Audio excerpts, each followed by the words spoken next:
بسم اللہ الرحمن الرحیم۔ B A Urdu third semester,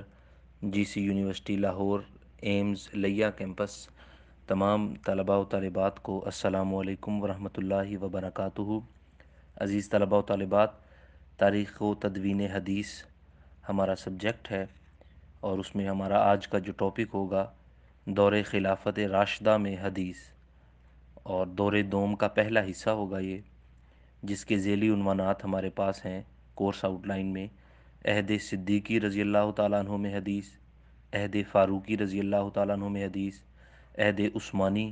رضی اللہ تعالیٰ عنہ میں حدیث، اور عہد علی رضی اللہ تعالیٰ عنہ میں حدیث۔ یہ چار جن کے نام ہیں، عموماً ان ہستیوں کو خلفائے راشدین کہا جاتا ہے۔ خلافت راشدہ کے عہد میں حدیث مبارکہ،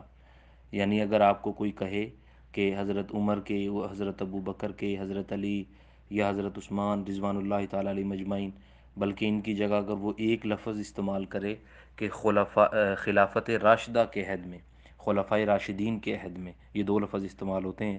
تو ان کے زمانے میں، ان کے عہد میں حدیث، تو وہ ایک ہی بات ہوگی۔ تو سب سے پہلے ہمارا جو حصہ ہے عہد صدیقی رضی اللہ تعالیٰ عنہ، حضرت ابو بکر صدیق رضی اللہ تعالیٰ عنہ، آپ کے دور میں حدیث مبارکہ کیسے تدوین کی گئی، کیسے لوگوں تک پہنچائی گئی، اس کا طریقہ کار آپ کیا اختیار فرماتے تھے محدثین کو، یا جو صحابہ کرام یعنی حدیث مبارکہ جاننے والے تھے۔ تو عزیز طلبہ، دور رسالت میں اللہ جل شانہ کی کتاب اور رسول اللہ صلی اللہ علیہ وسلم کی سنت سے تشریع اسلامی کا کام جو جاری و ساری رہا، ہوتا رہا۔ وحی الہی کا نزول جاری تھا، جس کی مسلسل تبلیغ پورے انہماک سے رسول کریم صلی اللہ علیہ وسلم لوگوں کو فرماتے تھے، اور اس کے مقاصد کو بیان فرماتے، اور سارے عالم کے اہل ادیان دوسرے مذاہب کے ماننے والے جو تھے، عیسائی تھے، یہودی تھے، آگ کی پرستش کرنے والے تھے، ہر کسی کو دین اسلام کی حضور صلی اللہ علیہ وسلم نے دعوت دی۔ تو رسول اکرم صلی اللہ علیہ وسلم امت کے تمام امور، اور مالی ہوں، سیاسی ہوں، عسکری لحاظ سے ہوں، ان سب میں اعلیٰ حیثیت رکھتے تھے، اور تمام صحابہ کے روبرو دینی اور دنیاوی تمام امور سر انجام پاتے تھے۔ یہاں تک کہ ایک وقت آیا کہ حضور علیہ الصلاۃ والسلام رفیق اعلیٰ سے جا ملے، اور جو وحی کا سلسلہ تھا وہ منقطع ہو گیا، یعنی ختم ہو گیا، کیونکہ وحی مکمل ہو چکی تھی قرآن کریم فرقان حمید کی صورت میں۔ اب دو چیزیں رہ گئی تھی جس کے بارے میں حضور صلی اللہ علیہ وسلم نے اپنی حیات مبارکہ میں فرمایا تھا: میں تمہارے پاس دو چیزیں چھوڑ کر جا رہا ہوں، جب تک تمہارا تعلق ان دو چیزوں کے ساتھ رہے گا تم سیدھی راہ پر رہو گے۔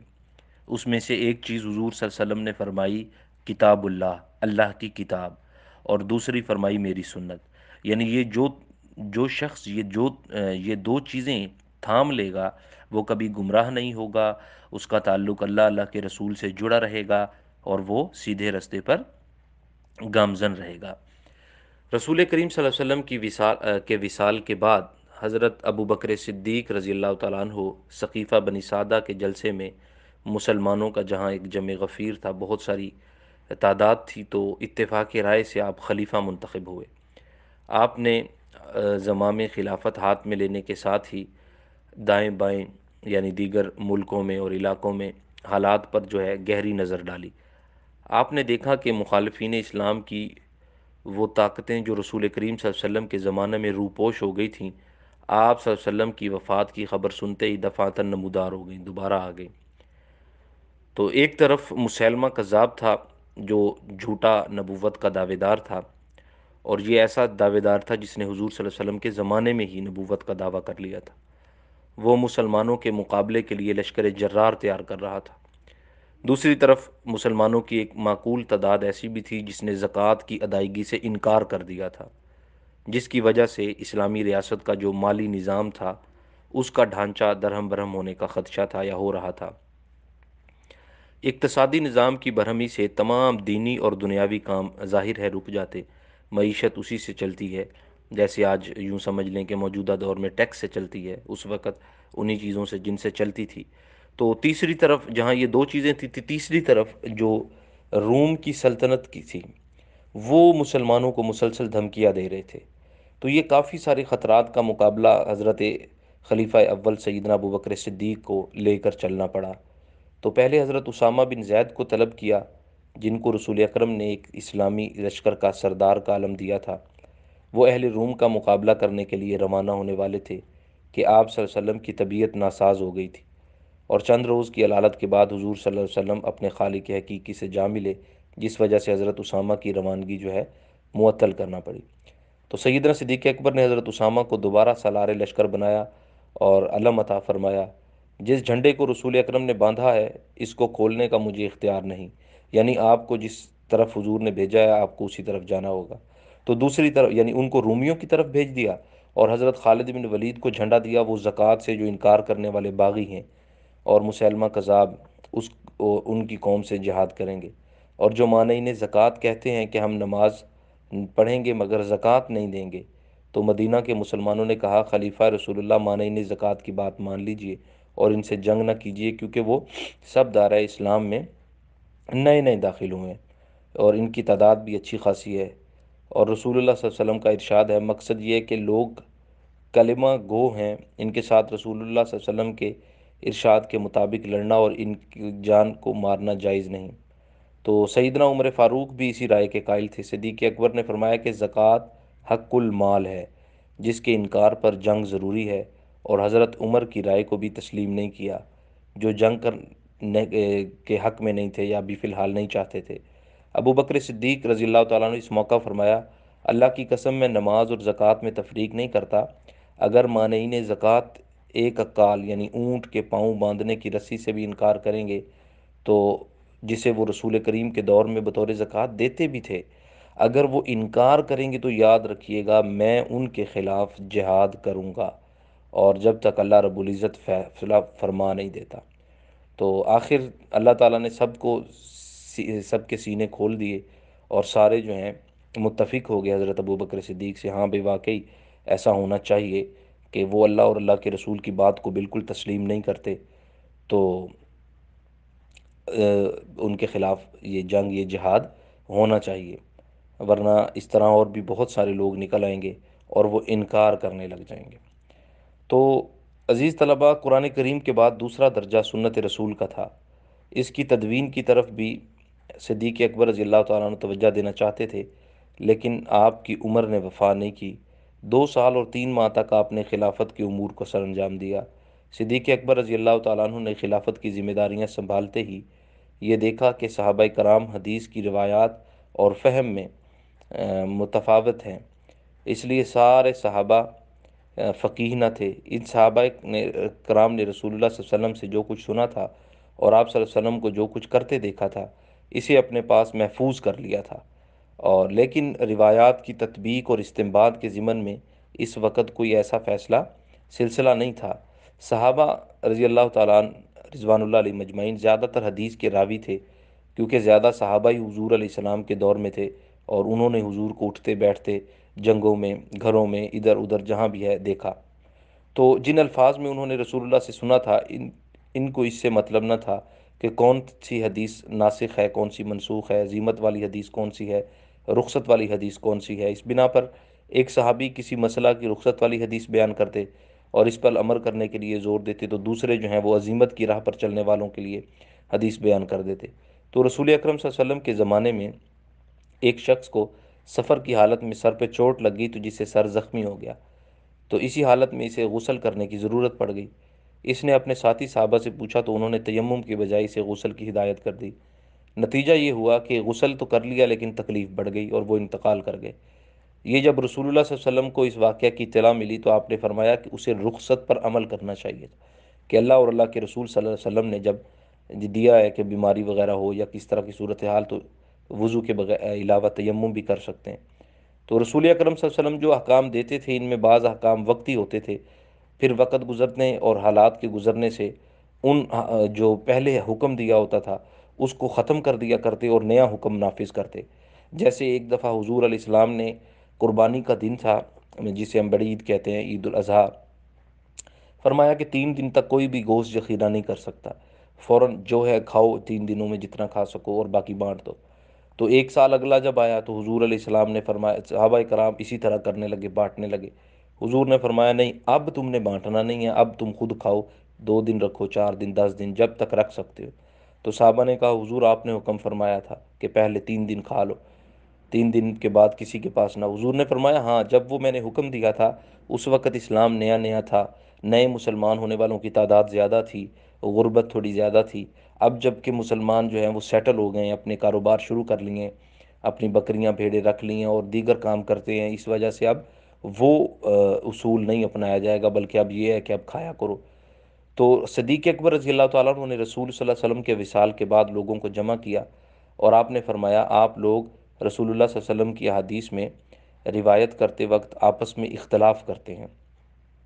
آپ کے بعد لوگوں میں اختلاف اور شدید ہو جائے گا، اس لیے آپ لوگ رسول اللہ صلی اللہ علیہ وسلم کی کوئی حدیث نہ بیان کریں۔ آپ سے کوئی پوچھے تو یہ کہہ دیجئے کہ ہمارے اور تمہارے درمیان اللہ کی کتاب ہے، اس کی حلال کردہ چیزوں کو حلال جانو اور حرام والی جو چیزیں ہیں ان کو حرام سمجھو۔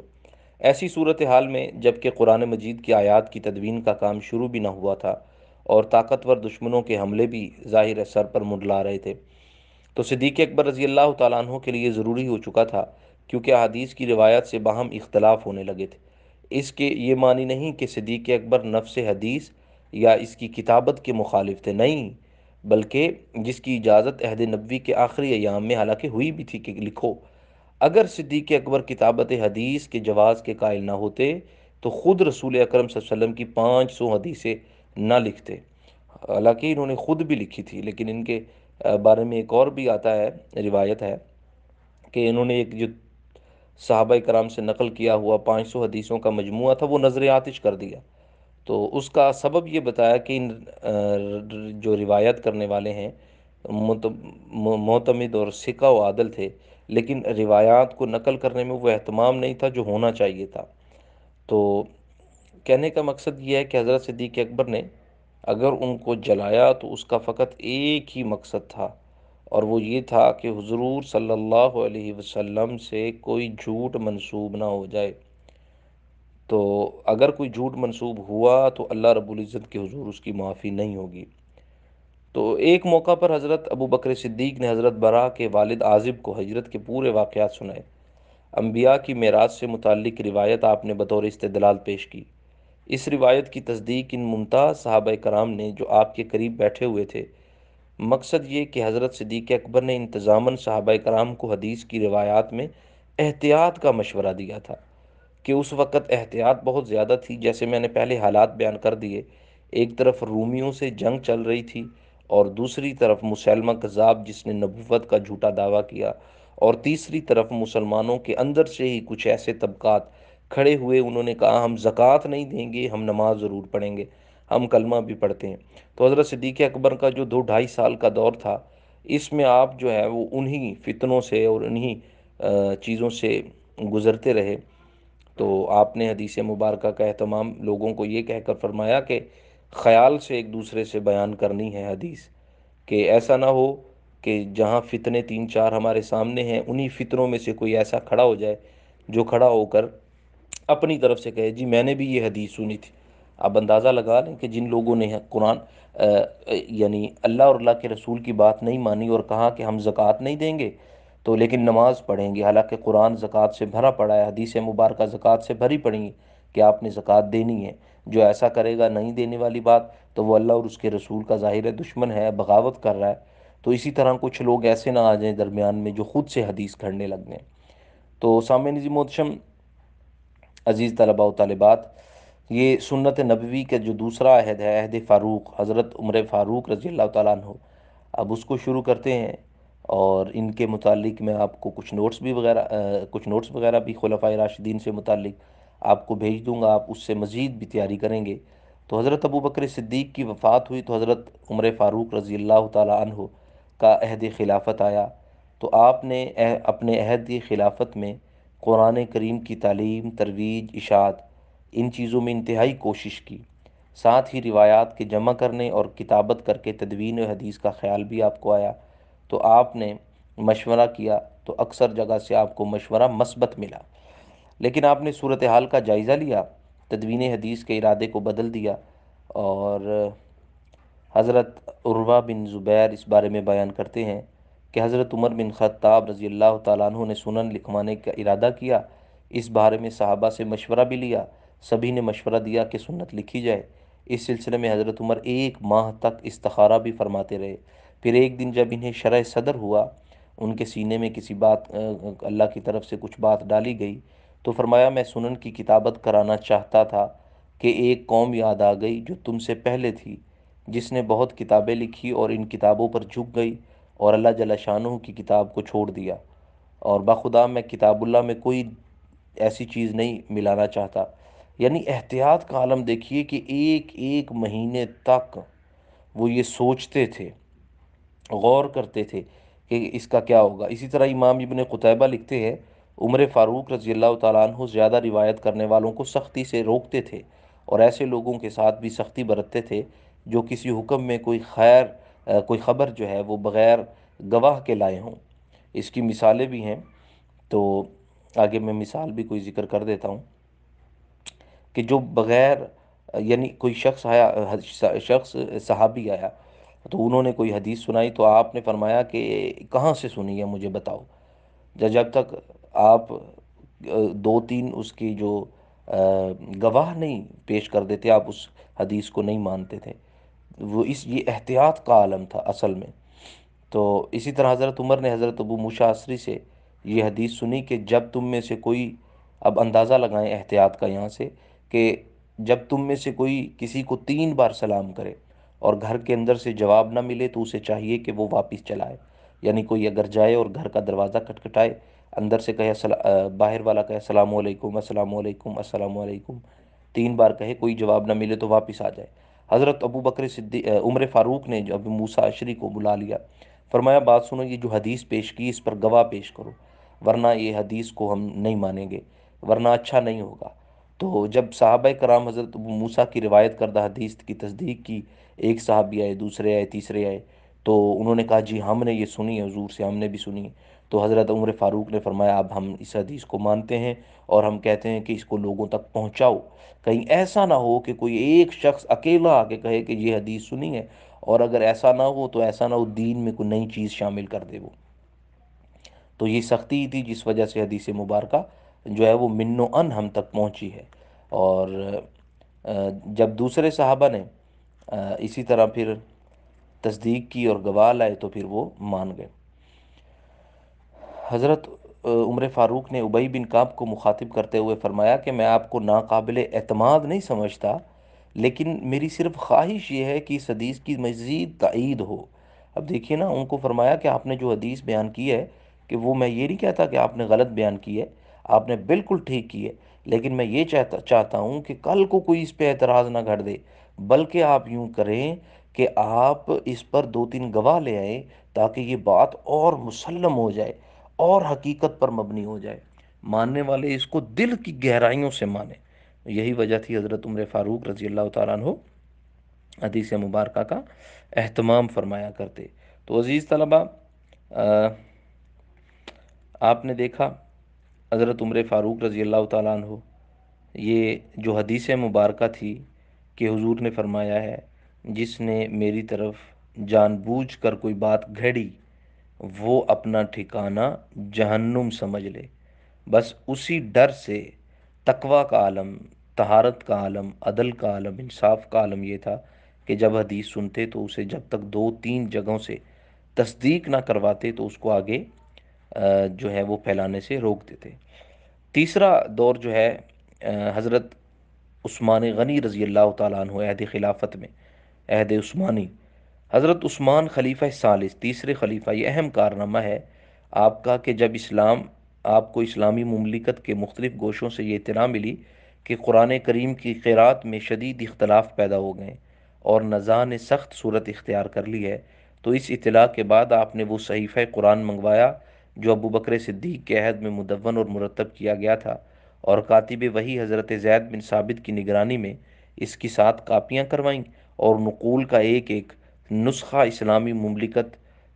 کے مرکزی مقام کو بھیجا گیا، اور ہدایت کی گئی اس صحیفہ کے مطابق عمل کیا جائے، جس سے لوگوں میں اختلافات ختم ہو گئے، کم ہو گئے۔ حضرت عثمان نے بھی کثرت روایت حدیث کے سلسلے میں حضرت عمر رضی اللہ تعالیٰ عنہ کے طریقے پر چلنے کی کوشش کی۔ محبود بن لبید کہتے ہیں، میں نے حضرت عثمان کو منبر پر یہ کہتے ہوئے سنا، کسی شخص کے لیے یہ جائز نہیں کہ وہ رسول کریم صلی اللہ علیہ وسلم سے ایسی حدیث روایت کرے جسے میں نے عہد ابو بکر اور عہد عمر میں نہ سنا ہو۔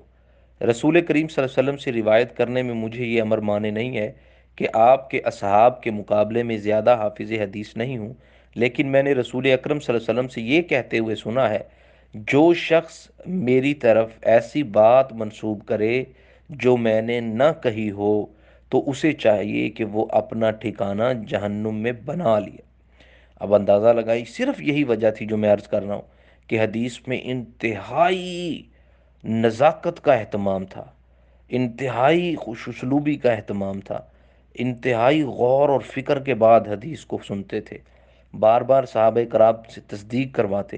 اور ایک صحابی اگر اکیلا ہوتا تو اسے کہتے کہ دو تین صحابہ کی گواہی لاؤ۔ کیوں؟ کیونکہ حضور نے فرما دیا اگر کسی نے مجھ سے غلط بات کی تو وہ اپنا ٹھکانہ جہنم کو بنا لے۔ تو اس خیال کے سے کہ حدیث کا ذخیرہ صحابہ کرام کے سینوں میں محفوظ ہے، ان کی وفات کے بعد یہ ذخیرہ فنا ہو جائے گا۔ آپ نے حدیث کی روایت اور کتابت میں نرمی اختیار کی۔ آپ کے نرم طریقہ اختیار کرنے سے صحابہ کرام کی روایت زیادہ کرنے لگے۔ دوسری طرف منافقین کو بھی من گھڑت روایات پھیلانے کا موقع ملا۔ چنانچہ حمیر کا یہودی عبداللہ ابن سبا مسلمانوں کے بھیس میں کوفہ، بصرہ، مصر وغیرہ کی اسلامی فوجی چھاونیوں سے کثرت سے آنے جانے لگا، جہاں قبائل عرب کے بدوی فوج میں داخل ہوئے تھے اور رسول اکرم کے شرف دیدار سے محروم تھے، اس لیے وہ حدیث نبوی سننے کے مشتاق رہتے تھے کہ کوئی آئے اور ہمیں حدیث سنائے۔ تو عبداللہ بن سبا کی فتنہ انگیزی سے حضرت عثمان کی شہادت 35 ہجری میں واقع ہوئی تھی۔ حضرت عثمان نے منبر پر جو خطبہ دیا، اس سے واضح ہوتا ہے کہ آپ رسول اکرم کی حدیث کے علم میں دوسرے صحابہ سے واقفیت میں کم نہ تھے، مگر بنظر احتیاط وہ بہت کم روایات کرتے تھے۔ تاہم دوسرے صحابہ آپ کے پاس آتے اور حدیث نبوی سناتے اور حضرت عثمان سے اس کی تصدیق چاہتے۔ ایک دفعہ حضرت ابو ذر غفاری حضرت عثمان رضی اللہ تعالیٰ عنہ کی خدمت میں اجازت لے کر حاضر ہوئے۔ ان کے ہاتھ میں لاٹھی تھی۔ حضرت عثمان نے قریب بیٹھے ہوئے حضرت کعب سے پوچھا، کعب، عبد الرحمن کا انتقال ہو گیا ہے اور انہوں نے مال چھوڑا ہے، اور اس کے بارے میں تمہاری کیا رائے ہے؟ تو کعب نے کہا، اگر وہ اس مال میں اللہ جل شانہ کا حق یعنی زکوٰۃ ادا کرتے تھے تو کوئی حرج نہیں ہے۔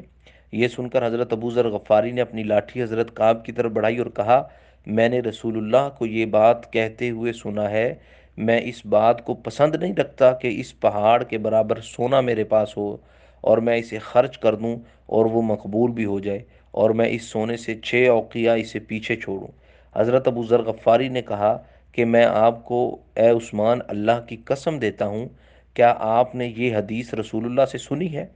قسم لی۔ اب اندازہ لگائیے، تو حضرت ابو ذر نے 3 دفعہ پوچھا تو حضرت عثمان نے جواب دیا، ہاں ہاں ہاں، میں نے یہ حدیث حضور صلی اللہ علیہ وسلم سے سنی ہے۔ اب اندازہ لگائیے کہ حضور صلی اللہ علیہ وسلم سے حدیث کا اہتمام کا عالم یہ تھا کہ ایک جو حدیث بیان کی کہ وہ پہاڑ برابر سونا ہو اور اسے خرچ کروں، تو اس کے بارے میں حضرت نے 3 مرتبہ قسم لی کہ بتاؤ یہ تم نے سنی۔ بس یہ عالم احتیاط کا تھا تاکہ کوئی نئی چیز اس میں مکس نہ ہو جائے۔ عہد خلافت علی رضی اللہ تعالیٰ عنہ، حضرت علی رضی اللہ تعالیٰ عنہ کرم اللہ وجہ الکریم، آپ کو خصوصی نسبت اور قربت رسول صلی اللہ علیہ وسلم حاصل تھی۔ جو آپ کو حاصل تھی وہ کسی دوسرے کو حاصل نہ تھی۔ رسول اکرم صلی اللہ علیہ وسلم کی دعوت حق کے اعلان پر کم سن افراد میں جو سب سے چھوٹے بچے نے سب سے پہلے اسلام قبول کیا اور لبیک کی صدا بلند فرمائی، حضرت علی رضی اللہ تعالیٰ عنہ تھے۔ آپ رسول اللہ صلی اللہ علیہ وسلم کے حقیقی چچا بھی تھے اور چچا زاد بھائی تھے اور داماد بھی تھے۔ حضرت فاطمہ حضور کی بیٹی رضی اللہ تعالیٰ عنہ، آپ کا نکاح حضرت علی سے ہوا۔ تو رسول اکرم صلی اللہ علیہ وسلم کی ابتدائے نبوت سے آپ کی وفات تک برابر ساتھ رہے اور ہر مارکے میں حضور کے ساتھ شریک رہے۔ حضرت علی رسول اکرم کے خاندان کے محبوب ترین فرد تھے، اس لیے آپ کو رسول اللہ کی تعلیمات سے بہرہ اندوز ہونے کا موقع بہت زیادہ ملا، اور آپ صلی اللہ علیہ وسلم سے حضرت علی نے احادیث کی سماعت بہت زیادہ فرمائی، جن کو آپ نے محفوظ رکھا۔ جب آپ 35 ہجری میں حضرت عثمان کی شہادت کے بعد خلیفہ بنائے گئے تو حضرت معاویہ سے شدید اختلاف کی وجہ سے اسلامی مملکت کا ایک بڑا علاقہ مصر اور شام کا آپ کی حدود خلافت سے کٹ گیا۔ تاہم اسلامی مملکت کے بڑے حصہ پر آپ کی خلافت قائم ہوئی،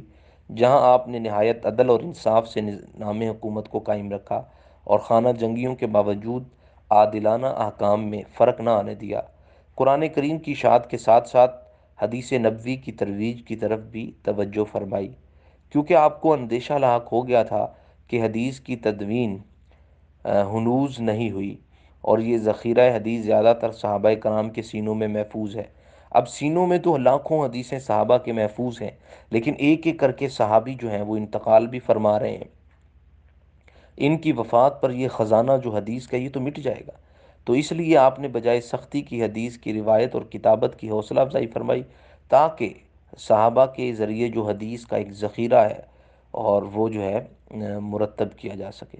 ابن سعد نے طبقات میں نقل کیا ہے، ایک دن کوفہ میں حضرت علی رضی اللہ تعالیٰ عنہ خطبہ دے رہے تھے۔ خطبے کے دوران آپ نے فرمایا، ایک درہم میں کون علم خریدنا چاہتا ہے؟ حارث آوار ایک درہم دے کر کچھ کاغذ لائے اور ان کاغذوں کے لیے حضرت علی کی خدمت میں حاضر ہوئے۔ حضرت علی نے حارث کے لائے ہوئے اوراق بہت زیادہ علم حدیث لکھ دیا۔ یہاں سے واضح ہوتا ہے کہ حضرت علی رضی اللہ تعالیٰ عنہ لکھنے لکھانے اور حدیث کے اشاعت میں پیش تھے۔ حضرت علی کے صاحبزادے ہیں محمد بن الحنفیہ، ان کے پاس حضرت علی کی حدیثوں کا ایک مجموعہ تھا، اور عبدالاعلیٰ بن عامر کے ترجمہ میں علماء رجال نے لکھا ہے کہ عبدالاعلیٰ جو کچھ روایت محمد بن حنفیہ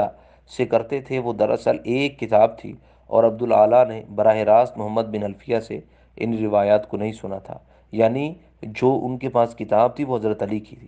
تو یہ بظاہر اس روایت سے سمجھا جاتا ہے کہ ابن حنفیہ کے پاس احادیث کا جو مجموعہ تھا اسے خود حضرت علی نے لکھا تھا اور یا اپنے صاحبزادے محمد بن حنفیہ کو لکھوایا تھا۔ حضرت علی کی رویہ کی وجہ سے جہاں صحابہ کرام کو روایت اور کتابت حدیث کا پورا پورا موقع ملا، وہاں ان لوگوں نے جو بظاہر مسلمانوں کی صفوں میں گھسے ہوئے تھے اور حقیقتاً مسلمانوں کے دشمن تھے، اس موقع سے غلط فائدہ اٹھایا اور من گھڑت روایات خوب زور اور شور سے پھیلانے لگے۔ ان لوگوں نے روایات کو کبار اور محترم صحابہ کرام کی طرف منسوب کرنا شروع کیا، یہاں تک کہ حضرت علی نے ان حالات کے پیش نظر اپنے ایک خطبہ میں لوگوں کو مخاطب کرتے ہوئے فرمایا، میں ہر اس شخص سے پرزور مطالبہ کرتا ہوں جس کے پاس کوئی مخطوطہ ہو کہ وہ واپس جا کر اسے مٹا دے۔ لوگ اس لیے تباہ اور برباد تھے کہ انہوں نے اپنے علماء، مشائخ اور ان کی پیروی نہیں کی۔ اسی طرح آپ کا ایک بیان ہے، میں جب رسول اللہ سے کوئی حدیث سنتا تھا تو مجھے اللہ تعالیٰ جتنا نفع اس سے دینا چاہتا تھا دیتا تھا، اور جب کوئی دوسرا شخص حدیث نبوی مجھ سے بیان کرتا تو میں اس سے حلف لیتا کہ جب تک وہ قسم نہ کھا لیتا تو میں اس حدیث مبارکہ کی تصدیق نہیں کرتا تھا۔ تو سامعین عزیز طلبہ و طالبات، آپ نے دیکھا کہ جتنے بھی صحابہ کرام تھے، حدیث لینے میں ان کی احتیاط کا عالم یہ تھا کہ وہ یا تو قسم لیتے تھے یا پھر گواہ کہتے تھے وہ پیش کیے جائیں، تاکہ ان گواہوں کی گواہی ہو جائے اور اس پر جو ہے مہر ثبت ہو جائے، تاکہ کل کو کوئی بھی اٹھ کر اعتراض نہ کر سکے۔ تو عزیز طلبہ، یہ آج کا آپ کا لیکچر ہے، انشاءاللہ اس کو آپ اچھی طرح سے تیار کریں گے، اور اس کے ساتھ میں آپ کو کچھ نوٹس بھی بھیجوں گا۔ نوٹس میں مزید اضافی مواد بھی ہوگا، آپ اسے بھی اچھی طرح سے اسٹڈی کیجئے گا، آپ کے لیے یہ بڑا امپورٹنٹ لیکچر بھی ہے۔ جزاک اللہ خیر، اللہ تعالیٰ آپ کو علم اور عمل میں برکتیں نصیب فرمائے۔ والسلام علیکم ورحمۃ اللہ وبرکاتہ۔